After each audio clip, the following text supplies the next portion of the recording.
Oke, assalamualaikum warahmatullahi wabarakatuh. Waalaikumsalam. Alhamdulillah nih, teman-teman. Sekarang kita kedatangan seseorang yang sangat luar biasa. Alhamdulillah. Beliau datang dari jauh-jauh dari negara sebelah, yaitu negara Mesir, ya betul gak? Iya. Alhamdulillah. Ya, beliau adalah Kang Agan, masya Allah. Selamat datang di dunia milenial, Kang. Selamat datang. Syukur sudah diundang. Aduh, jangan diundang lah. Alhamdulillah. Sekarang kita akan bersama Kang Agan menemani kalian semua. Ya gini, Kang. Kita kan sekarang lagi di bulan puasa nih ya. Yang kita tahu bahwa bulan puasa itu beda dari bulan-bulan yang lainnya. Nah, tentunya harus ada perbedaan dong gitu kan. Dari mulai puasanya itu sendiri, kemudian ya udah tentulah beda ya puasa gitu kan ketimbang bulan-bulan yang lainnya. Nah, ini apa ya, selain dari berpuasa itu kegiatan-kegiatan apa saja gitu yang untuk mengisi selain dari puasa itu tersendiri gitu begitu.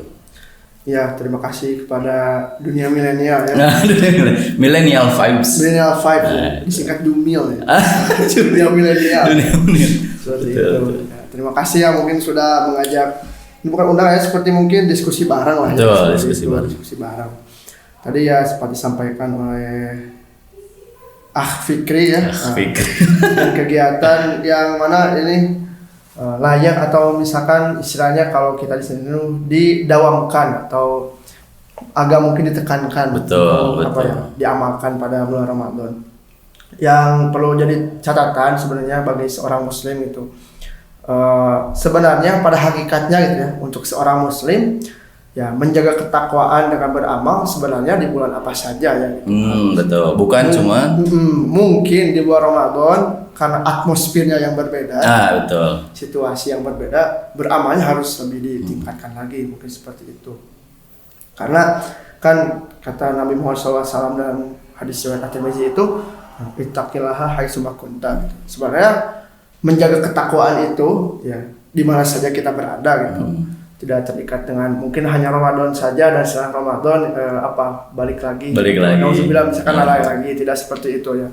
Akan tetapi mungkin di bulan Ramadan karena bulan Ramadan itu dimuliakan karena di dalamnya itu yang pertama kita melaksanakan shaum Ramadan dan juga misalkan nanti ada hari di mana diturunkannya Al-Quran yang bertepatan dengan Lailatul Qadar ya, seperti itu mungkin kemuliaan yang mana itu tidak ada di bulan-bulan yang lainnya.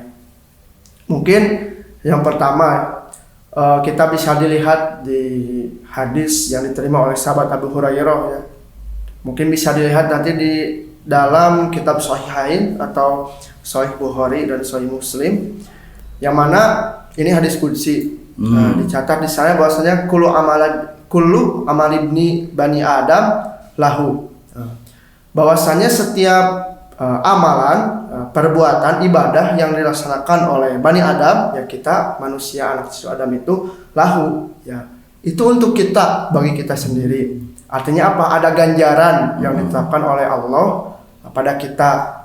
Bagaimana al-hasanatu, ya, kebaikan yang mana kebaikan itu bi asri amsalihah. Bisa jadi satu kebaikan itu bernilai asri amsalihah 10 kebaikan, artinya dikali lipatkan setiap kebaikan yang kita laksanakan itu 10 kali lipat sampai berapa? Sab'i mi'ati di'fin 700 kali lipat ya. Masya Allah. Ya. Jadi sebenarnya gitu benefits gitu benefits ya luar biasa reward dari Allah bagi seorang muslim yang beramal soleh. Satu kebaikan saja itu sudah dikali lipatkan gitu. Minimal 10 lipat dari kebaikan itu yang satu ya. Baru satu kebaikan itu. Baru satu. Hatta sampai 700 kali lipat. Masya Allah. Banyak ya asar atau nas-nas yang menerangkan bahwasanya kebaikan itu pasti akan dicatat kali lipat. Contoh misalkan dalam infak ya pada juz masuk juz 3 itu ya, kalau masalah surat Al-Baqarah masalul ladzina yunfiquna amwalahum fi sabilillahi kamathali habbatin ambatat sab'a sanabila fi kulli sumbulatin mi'atu habbah. Seperti itu ya hakikatnya. Ketika seorang itu berinfak di jalan Allah, seolah-olah dia itu seperti menanam satu biji gitu ya, yang mana biji itu tumbuh menjadi tumbuhan bercabang-cabang.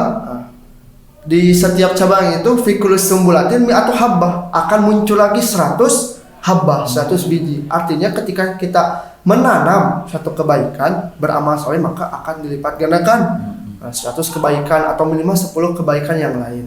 Nah, seperti itu. Nah, kecuali saum Ramadan itu sendiri memiliki keistimewaan. Maka pada hadis itu qala Allahu azza wa jalla illa asyam awi as-saum, kecuali saum. Fa innahu li, saum itu untukku, wa ana ajzi bihi, dan aku sendiri yang akan memberikan ganjarannya tersebut. Maksudnya li itu bagi Allah itu apa sih?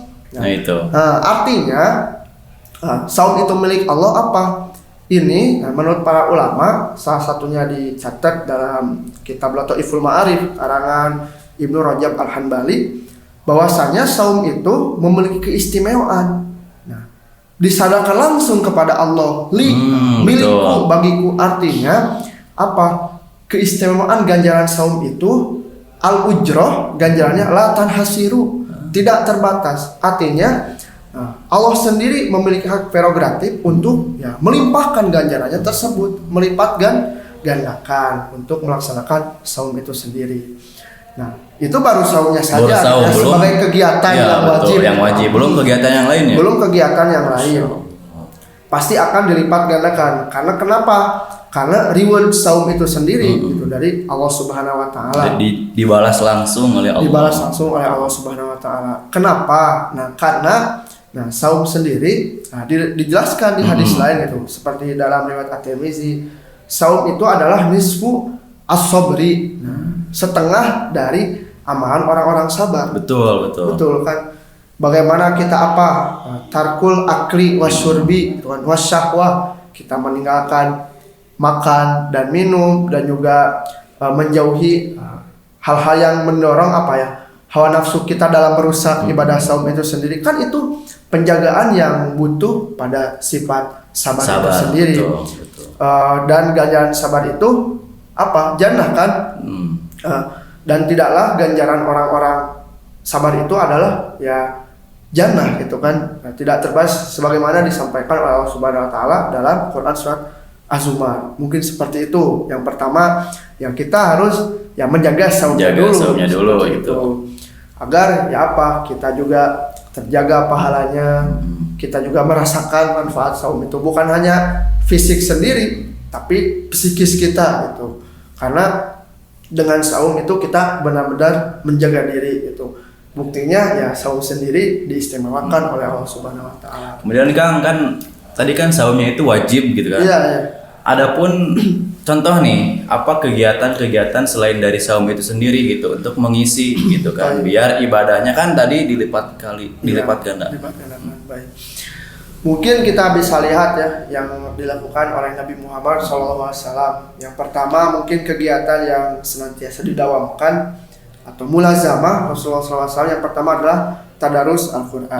Tadarus. Yang mana ini sangat sharih gitu sangat jelas hadisnya, terdapat di Kitabul Iman kalau tidak salah di Sahih Al-Bukhari, itu diterima oleh sahabat Ibnu Abbas radhiyallahu anhu bahwasanya karena Rasulullah SAW ajwadun nas. Rasulullah SAW itu ajwadun nas statusnya itu. Jadi orang yang paling mulia, yang paling luar biasa.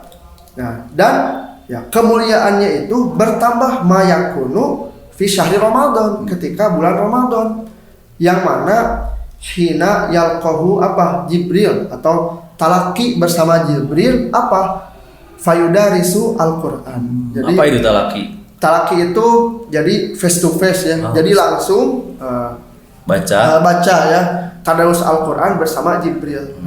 Kayak gini. Seperti itu. Jadi bisa diambil bahwasanya Nabi Muhammad SAW pun memiliki guru gitu. Siapa gurunya?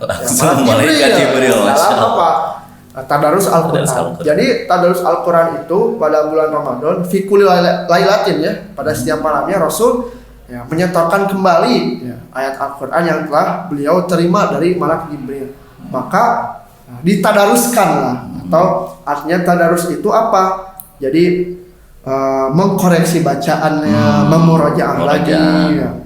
Wabil khusus nanti mungkin dalam tadarus Al-Quran ya mengkaji setiap isi yang ada dalam Al-Quran tersebut. Nah itu mungkin yang pertama yang tadarus Al-Quran.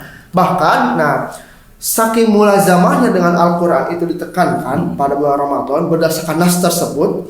Bahkan para ulama fakih, fuqaha sendiri yang biasanya itu sangat rajin membuka majelisnya, majelis talakinya berupa kajian-kajian fikih, kajian-kajian tematis bersifat fikih, terus hadis. Nah, pada bulan Ramadan itu wabil khusus pada 10 hari terakhir, banyak yang menutup majelis-majelisnya dan fokus untuk memurajaah hafalan Qur'annya, tadarus Al-Quran seperti itu. Jadi khusus di bulan Ramadan diperbanyak lebih banyak lagi bertadarus Al-Quran. Karena kan Al-Quran itu sangat mulia ya. Betul. Bahkan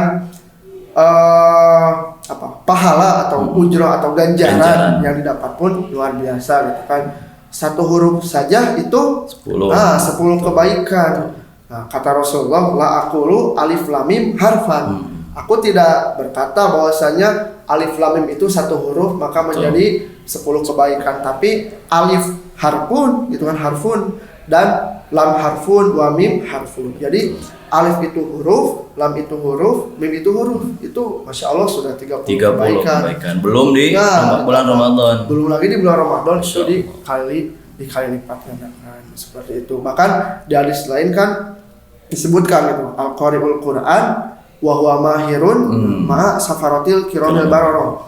Seorang qari Al-Quran itu yang tingkatnya sudah mahir, lancar, itu ganjarannya ma safaratil kiramil bararah. Hidupnya itu atau sehari-harinya itu bakal dibersamai oleh para safaratil kiramil bararah, utusan-utusan yang mulia. Siapa yaitu malaikat itu yang kadang suci. Nah, bagi kita mungkin yang belum lancar, yang belum fasih, yang masih dibimbing dengan gurunya. Yang penting itu dalam Al-Quran kita wajib dibimbing dengan guru. Sangat mungkin bisa dikatakan bahaya ketika kita mungkin ilmu apa saja ya, apalagi dengan Al-Quran. Ketika kita membaca atau belajar Al-Quran itu otodidak, sangat tidak dianjurkan lah. Karena kenapa tadi disampaikan Rasul juga ada gurunya malaikat langsung, malaikat Jibril itu apalagi kita ya seperti itu. Nah kita nih lagi marhalah belajar, masih belajar atau masa belajar masih tek gitu ya. Betul, masih terbata-bata. Dalam hadis disebutkan bahwa yatata'u fi qiraatil Quran, masih tak tektok gitu ya, cek Sunda nama betul. Falahu ajroni. Jadi masih memiliki ganjaran yang dikasih 2 meskipun terbata-bata juga. Masya Allah itu ya. Kasih gitu, Allah seperti kasih. itu. Mulianya dalam Al-Quran. Nah mungkin itu yang pertama tadarus Al-Quran. Dan mungkin yang kedua yang biasanya didawamkan gitu oleh Rasulullah dan juga para ulama, sebagaimana yang dikutip dari Abu Bakar bin Zakar, kalau saya bin Zakarin gitu, dalam kitab Lataiful Ma'arif disebutkan bahwasanya guru-gurunya itu menyebutkan in basitu fi syahri Ramadan bin nafaqah, bahwasanya lapangkanlah, biasakanlah diri kalian itu pada bulan Ramadan itu bi an-nafaqah, dengan infak, sedekah. Fa inna an-nafaqah fihi kan nafaqah fi sabilillah. Seperti menginfakkan harta untuk sabilillah gitu, berjuang di jalan Allah. Jadi dikali lipatkan begitu. Jadi kalau kita benang merahnya gitu ya, amal yang didawamkan pada bulan Ramadan itu yang pertama mungkin amalan yang langsung taqarrub kepada Allah. Artinya hablum minallahnya. Nah, kita bisa ambil dari itu. Yang pertama tadarus Al-Quran dan hablum minannasnya sama manusia, betul. Ibadah sosialnya itu bisa dengan memperbanyak sedekah itu sendiri. Masya Allah, alhamdulillah ya. Itu merupakan kegiatan mengisi selain dari puasa itu wajib kayak gitu kan. Alhamdulillah sudah tercerahkan gitu kan. 2 poin saja, alhamdulillah itu sudah bisa menumbuhkan lumbung pahala, bekal insya Allah untuk di akhirat. Itu Kang, terima kasih ya atas ilmu yang sudah dapat disampaikannya. Sedikit mungkin ya, alhamdulillah. Itu saja yang disampaikan. Terima kasih, jazakallah khairan. Jazakallahu khairan Ya. kasiran. Wassalamualaikum warahmatullahi wabarakatuh.